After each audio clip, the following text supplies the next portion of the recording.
तो कहानी की शुरुआत में हमें एक सुनसान जंगल में एक इंसान को दिखाया जाता है। इस समय ये इंसान एक झोपड़े के अंदर खुद को बंद किया हुआ था। उसने पुलिस के पास कॉल किया था और वो पुलिस को अपने पास जल्द बुला रहा था। यहाँ हम अंदाजा लगा सकते हैं कि ये इंसान किसी चीज को देख करके बहुत डरा हुआ था। पुलिस यहाँ पर आती उससे पहले वो चीज उस इंसान के ऊपर हमला करके उसे जान से मार देती है। कुछ समय के बाद जब यहाँ पर पुलिस आती है तो पुलिस को वो इंसान नहीं मिलता है। अब यहाँ पर सीन कट हो जाता है और हमें कुछ दोस्तों के ग्रुप को दिखाया जाता है जो अपनी वैन से घूमने के लिए निकले हुए थे। दरअसल ये लोग अपनी पर्सनल वैन को लिए हुए थे क्योंकि ये वैन के जरिए अलग अलग जगह पर जाने वाले थे। अब काफी दूर आगे आ जाने के बाद इन्हें एक छोटा सा गैराज दिखाई देता है जहाँ पर ये लोग वैन को रोक देते हैं। दरअसल इन लोगों को अपनी वैन में गैस डलवाना था। इन्हें लगा कि गैस यहाँ पर शायद मिल सकता है। अब जैसे ही ये लोग गैराज के अंदर आते हैं तो यहाँ पर इन लोगों को कुछ और भी लोग दिखाई देते हैं जो यहाँ पर बैठ करके जुआ खेल रहे थे। यहाँ हम जैकी नाम करके एक इंसान को देखते हैं जो इस गैराज का मालिक है। इन लोगों को कुछ सामान खरीदना था इसलिए ये लोग जैकी से उस सामान के बारे में पूछते हैं। वो एक लॉकेट था जिसे जैकी ने अपने गले में पहन रखा था।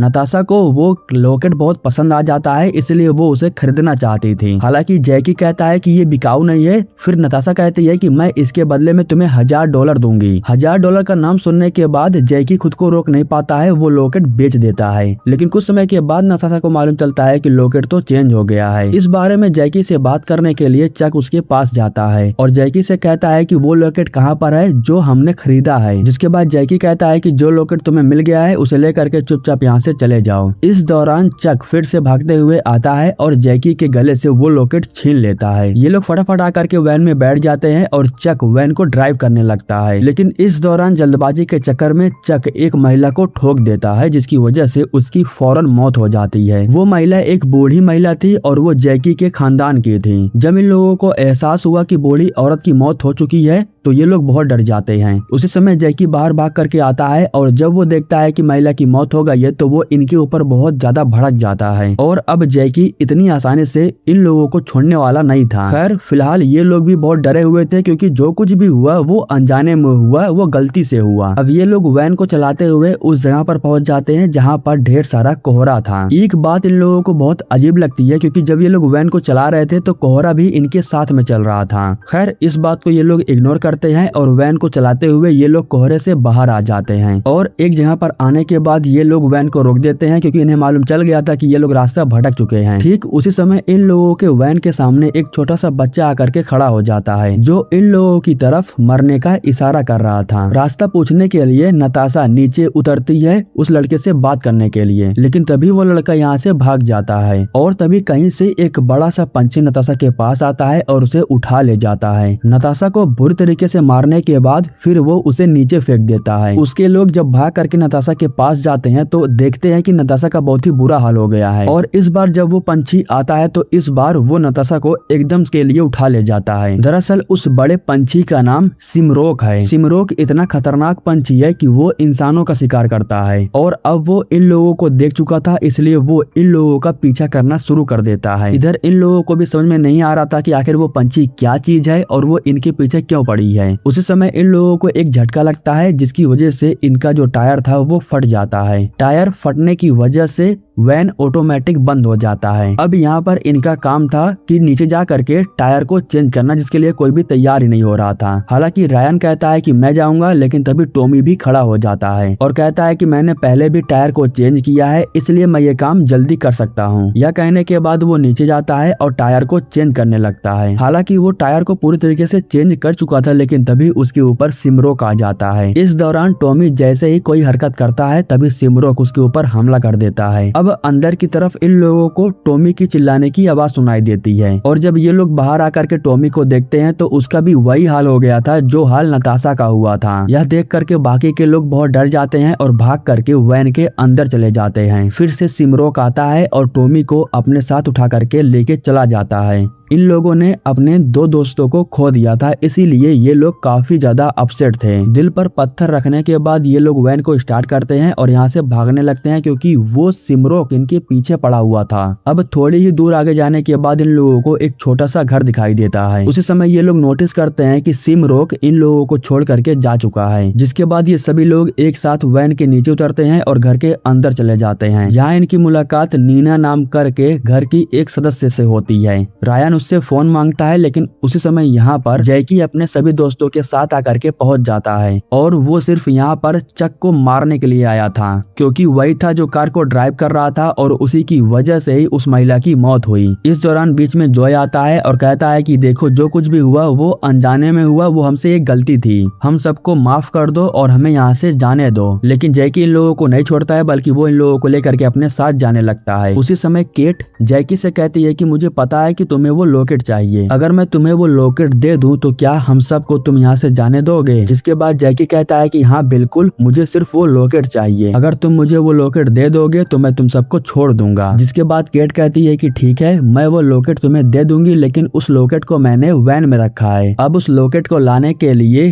केट के साथ में नीना वैन के पास जाती है और जैकी बाकियों को लेकर के अपने पीछे जाता है। इधर वैन में आने के बाद जब केट लॉकर को खोलती है तो उसके अंदर नीना को लॉकेट नहीं मिलता है। तभी नीना को समझ में आ जाता है कि केट इन लोगों को बेवकूफ बना रही है, लेकिन वो कुछ कर पाती उससे पहले ही केट उसके ऊपर हमला करके उसे बेहोश कर देती है। इधर में दिखाया जाता है कि जैकी इन लोगों को सुनसान जगह पर लाने के बाद इन्हें पेड़ से बांध देता है, जिसके बाद जैकी इन लोगों से कहता है कि तुमने मेरी माँ को मारा है और इसका बदला तो मैं लेके ही रहूंगा। यह कहने के बाद जैकी इन लोगों को छोड़ करके चला जाता है और तभी सिमरोक इन लोगों के ऊपर आकर के मंडराने लगता है। उसी समय यहाँ पर केट आ जाती है जो इन लोगों की हेल्प करने लगती है। हालांकि सिमरोक इन लोगों के ऊपर हमला करने के लिए आ रहा था, लेकिन तभी वो उस लॉकेट को देख लेता है जिसको केट ने अपने गले में पहन रखा था, और उस लॉकेट को देखने के बाद सिमरोक वापस लौट जाता है। जैकी दूर से गन चलाता है और एक लड़की को गोली लग जाती है। जिस लड़की को गोली लगी वो जॉय की पार्टनर थी। गोली लगने की वजह से उस लड़की की मौके पर मौत हो जाती है, इसलिए इन लोगों को यहाँ से भागना पड़ जाता है। ये लोग फौरन भाग करके जंगल के बाहर अपनी वैन के पास आ जाते हैं, लेकिन तभी फिर से नीना उस लॉकेट को लेने के लिए केट के सामने आ जाती है। केट के पास कोई और ऑप्शन नहीं था, इसलिए वो लॉकेट को निकालती है और सामने फेंक देती है। अब नीना जैसे ही उस लॉकेट को लेने के लिए जाती है, तभी केट उठ करके उसके ऊपर हमला कर देती है और इस तरीके से ये लोग नीना को घायल कर देते हैं। नीना को पता है कि अगर वो लॉकेट उसके पास होगा तो सिमरोक उसके ऊपर हमला नहीं करेगा, लेकिन उसे लॉकेट नहीं मिलता है, इसलिए वो भागती है और आखिरी में सिमरोक आकर के उसके ऊपर हमला कर देता है। अब बाकी के लोग भी फौरन वैन में बैठ जाते हैं और यहाँ से भागने लगते हैं। काफी दूर आगे आ जाने के बाद जब ये लोग मैप को चेक करते हैं तब इन्हें मालूम चलता है कि पीछे एक स्टॉप था। स्टॉप होने का मतलब वहाँ पर इन लोगों को फोन मिल सकता है। तब जॉय कहता है कि हम में से कोई एक उस लॉकेट का सहारा लेकर के स्टॉप के पास जा सकता है। तब रायन कहता है कि ठीक है, मैं उस लॉकेट को लेकर के स्टॉप के पास जाऊंगा और कॉल करूंगा ताकि पुलिस हमारी हेल्प करने के लिए फौरन आ जाए। हालांकि रायन ने लॉकेट को लिया था, लेकिन इस दौरान जब वो केट को किस कर रहा था तब वो लॉकेट को केट के जेब में डाल देता है, क्योंकि वो केट को हर हाल में सुरक्षित देखना चाहता था। अब बाकी के लोग वैन को लेकर के सीधा जाते हैं और जो रायन था वो स्टॉप की तरफ जाता है, जहाँ उसे एक फोन मिल जाता है और फोन से वो फौरन पुलिस के पास कॉल करता है। पास की पुलिस जब उससे कनेक्ट होती है तब वो उन्हें यहाँ पर हेल्प के लिए बुलाता है। इस दौरान यहाँ पर सिमरोक भी आ जाता है जो इन लोगों के ऊपर हमला करने लगता है। केट को मालूम चल गया था कि लॉकेट उसके पास है, इसलिए वो रायन की हेल्प करने के लिए यहाँ पर आ जाती है। सिमरोक इनके ऊपर हमला करता है, लेकिन ये लोग आग जला करके उसे दूर भगा देते हैं। लेकिन जब ये लोग वैन से उतर करके रायन को चेक करने के लिए जाते हैं तब रायन इन लोगों को नहीं मिलता है। वहाँ पर इन लोगों को सिर्फ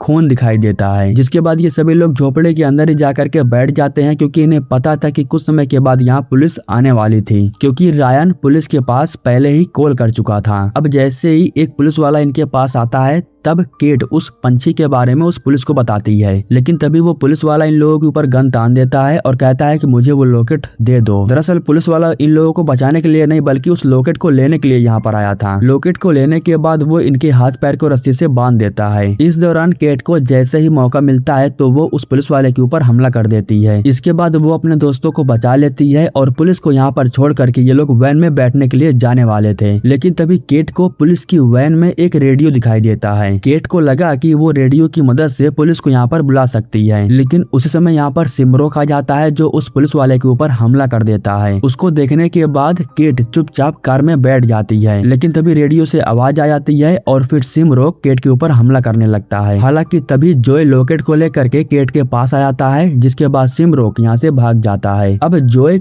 लॉकेट को लेकर के केट को दे देता है, जिसके बाद सिमरोक केट के ऊपर हमला ना करके जोय के ऊपर हमला कर देता है और उसे अपने साथ लेकर के चला जाता है। केट को काफी ज्यादा बुरा लग रहा था क्योंकि जोय उसका सगा भाई था, वो अपने भाई को मरता हुआ देख नहीं पाती है। अब सिर्फ 2 लोग बचे हुए थे और ये दोनों जंगल से बाहर निकलने की पूरी कोशिश कर रहे थे, लेकिन तभी अचानक से इन लोगों को फोन की रिंग सुनाई देती है। केट फौरन जाकर के फोन को रिसीव करती है, तब उसे मालूम चलता है कि रायन है जो उसके फोन पर कॉल कर रहा है। तभी फोन में नेटवर्क गायब हो जाता है और केट नेटवर्क पकड़ाने के लिए वैन से बाहर आ जाती है। इस बार वो जैसे ही रायन के पास कॉल करती है तो रायन का फोन बजने लगता है और रायन के फोन का जो रिंग था वो जंगलों के अंदर से केट को सुनाई दे रहा था, इसलिए वो उसे ढूंढने के लिए जंगल के अंदर जाती है। लेकिन अंदर जाने के बाद उसे मालूम चलता है कि रायन का जो फोन है वो इस समय जैकी के पास है। हालांकि केट उससे पूछती है कि रायन कहाँ पर है, तब जैकी बताता है कि सभी लोग सिमरोक के घोंसले में आराम कर रहे हैं। यहाँ पर जैकी कोई और हरकत कर पाता, उसी समय यहाँ पर चक गन लेकर के आ जाता है और जैकी से कहता है कि यहाँ से चुपचाप चले जाओ वरना मैं तुम्हें जान से मार दूंगा। जिसके बाद जैकी चुपचाप यहाँ से चला जाता है। घोंसले के अंदर जाने के बाद केट को रायन की लाश दिखाई देती है। यहाँ पर वो चक के हाथों से गन को छीन लेती है और इसके बाद वो चक को यहाँ से जाने के लिए कहती है। जिसके बाद चक कहता है कि ठीक है, गन मत चलाना, मैं यहाँ से जा रहा हूँ। जिसके बाद चक चुपचाप यहाँ से चला जाता है और फिर केट यहाँ रायन के साथ में रुक जाती है। गुस्से से वो ढेर सारी फायरिंग करती है, जिसकी वजह से सिमरोक यहाँ पर आ जाता है और इसके बाद वो केट को भी बड़े ही आराम से जान से मार देता है। आखिरी में हम चक को देखते हैं जो बिल्कुल सही सलामत जंगल के बाहर निकल आया था और वो बिल्कुल ठीक ठाक था। फ्यूल टैंक खत्म हो गया था, इसलिए वो जैकी के गैराज के पास अपनी वैन को ला करके रोक देता है। इसके बाद जैसे ही वो फ्यूल डालने के लिए जाता है तो उसी समय यहाँ पर जैकी आ जाता है। वो चक से कहता है कि मेरा लॉकेट कहाँ पर है, मुझे वो लॉकेट चाहिए। इस दौरान चक